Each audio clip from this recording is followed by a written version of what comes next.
Hello guys, welcome to street hacker X. तो आज हम एक्सपेरिमेंट करने वाले हैं सोडियम मेटल के साथ।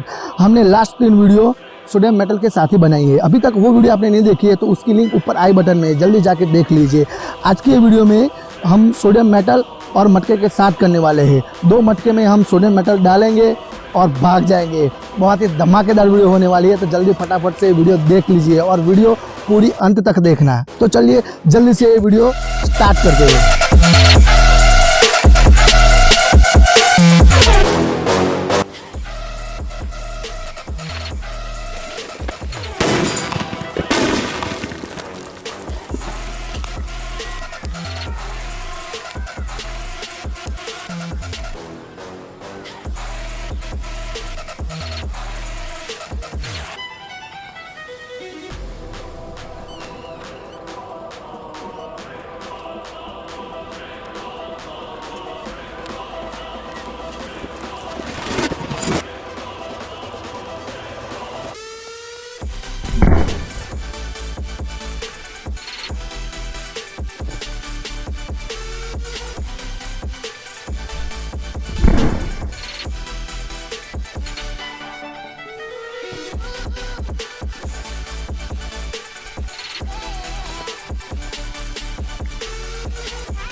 तो गाइज, अगर ये वीडियो आपको अच्छी लगे तो वीडियो को लाइक करें, चैनल को सब्सक्राइब करके बेल आइकन दबाना ना भूलें ताकि हमारे लेटेस्ट वीडियो की नोटिफिकेशन आपके पास जल्दी से जल्दी आ सके।